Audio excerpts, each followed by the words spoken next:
So sa left amo ning algorithm. Quick rundown na sa iyang description, no, as we do the comparison for these two.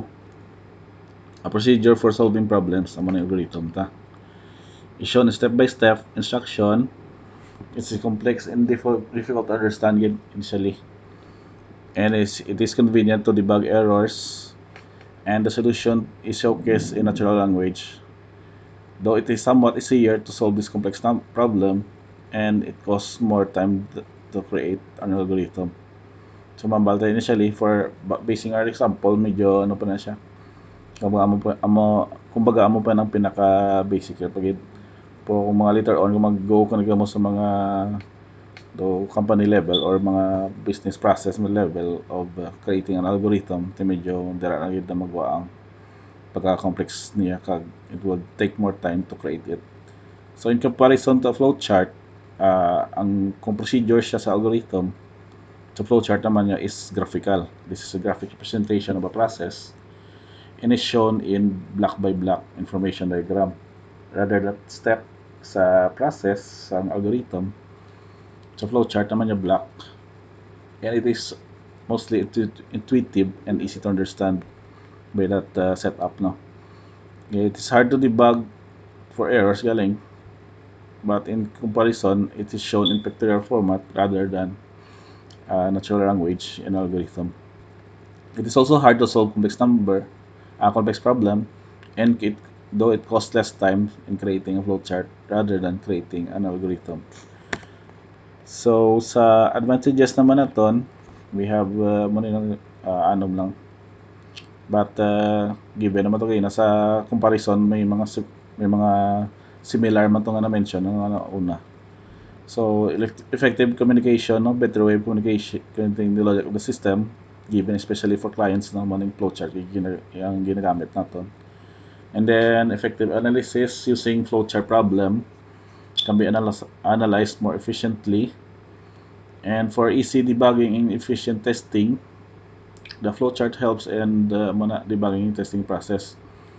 Efficiency in coding as well, not only in testing, no. Sa program development phase, diri gini ang gasay ng iyang advantages of having a flowchart before we go into the program development. And for proper documentation also is the effect of having flowcharts. It is a good program documentation, no? It is needed for various purpose. Later on, mga pareho sa mga debugging and modification steps natin sa aton itong problem solving process. So in efficient program maintenance naman, ang maintenance of operating programs becomes easy with the help of flowchart. In effect of having proper documentation by the use of this flowcharts, no. So ang disadvantage naman lang, two, which is complex logic, complicated logic type of problems nga ma-set up, having a flowchart for those will also become complex and clumsy. And also difficulty in modifications. So if a change is required in the logic, then the flowchart needs to be redone and requires a lot of time. Personally, kung may mag-start yun na sa logic, either isa naka-part or you should need to start from scratch again in making another flowchart again kung may modifications again obra sa system. And of course requires a lot of time again to check on each process and each step and represent it on flowchart symbols. Guidelines naman naton, basic naman lang you can use it as notes lang later on, but no need to kumbaga do checklist na naton, not necessarily nga sa uluhon kito or something. Standard symbols should be used when drawing flowchart. Amo tong sa previous na lesson, no, ang standard symbols nato ang anom dublang nga symbols nga commonly used.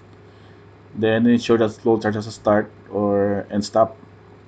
Do sa example naton to wala, pero by its proper guideline, you should have a start button or begin and stop or end. Flowcharts should be neat, clean and easy to follow, and there should be no any ambiguity And the usual selection flowchart is top to bottom or from left to right. Wala sang gabasaka. Wala sang muna right to left, but top to bottom and left to right. The terminal symbol, start, begin, at stop, and should have only one flow line. Sila mo ginang pinaka-basic niya. And only one flow line should come out of the process symbol. Process symbol gani ang color, ang ang box na to. Ang process symbol na to is rectangle. So only one flow line lang, saka arrow lang magagawa sa process symbol na to. And also only one flow line should also enter a decision symbol. But 2 to 3 flow lines, one of which possible answer can leave the decision symbol. Ang decision symbol natin is ang diamond, no? Usually one gina-enter tapos ma-check na siya. Ang example natin sa last time is yes or no. So kung mag yes or no ka, duwa ka option. So duwa ka flow line na magwa from your decision symbol. So if a flow chart is lengthy, complex connector symbols will be used to reduce the number of flow lines. Dili naman yung ngaton yung mga arrows may shine. Pero muna depende sa setup sa problem or system naton nga paano siya i-solve. So avoid intersection of flow lines, ang beginning isa na ka-error sa nilak ng kaisa, because it will cause confusion sa flow sa aton sa flow chart naton. And also use annotation symbol to describe steps more clearly. So either we can use this or mga variables or mga declaration naton sa input before we start the process of solving the problem. So for commonly used types of flowcharts, tatlo ni actually. For first natin process flowchart, in example natin of petroleum refining natural gas systems, it illustrates and analyzes the overall flow of activities in producing a product. So mga product line nga na setup or service, which is always used in process engineering and chemical industry, where the depiction of relationship between two major components is needed with the using of a process flowchart. So oil and petroleum refining, isang example. Natural gas systems, anong output, anong input nila, can be represented by a process flowchart. Also with green energy, wind and solar power, and water treatment and process. So this is also an example of the application of your process flowchart. So the next type, tatlo na yun next two basically. The data flowchart and the business process modeling diagram type of flowchart. So sa data flowchart naman, structural analysis usually shows how the way the data is processed. So pareho man sa computer natin, data management, modeling process aspect, a system overview and visualization of data processing. So ang by atong example tong mga mathematical equation naton nga mga flowchart, those are the simple examples of data flowchart naton and how the computation is managed and anong output niya or result niya based on sa computation.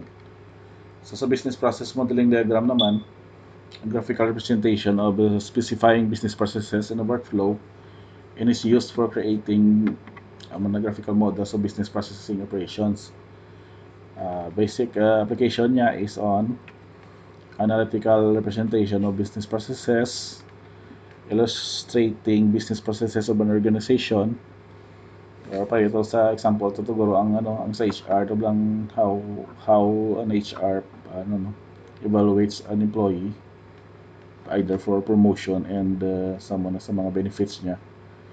That is an example of a business process within an organization.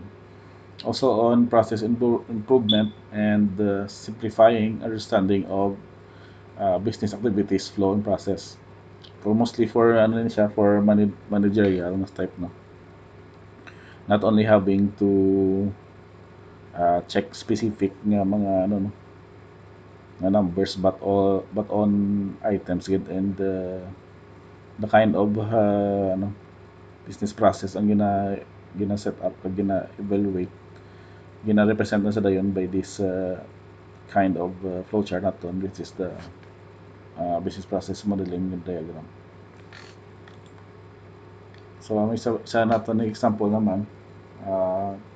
Kung naman to last time is ang sama lang po itong gamit mo. We will have atong ba kumbaga will come up with the algorithm and flowchart set up by using our sa MS Word.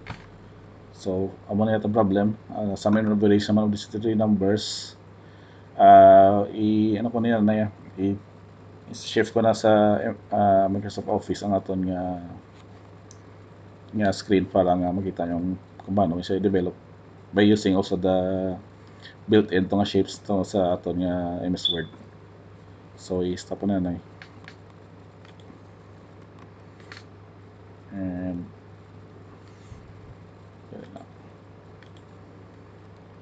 send ko pang isa ka topic.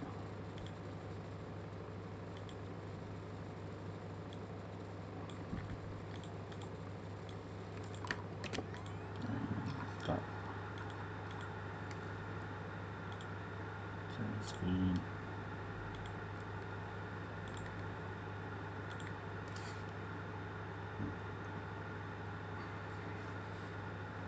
So this is the ano natin So recalling the problem, the sum of variance of three numbers 5, 20, and 35. Gisulat ko na galing algorithm naton, but this is usually amo gining setup. We start with the important na yung start. Kay stop lang kumbaga ipaanad na lang gid nga mo yung type of writing the algorithm kay later on para masapos na sa inyo for having your sa programming na setup nga mas klaro siya ibutang as a flowchart kag input mo dayon sa code. So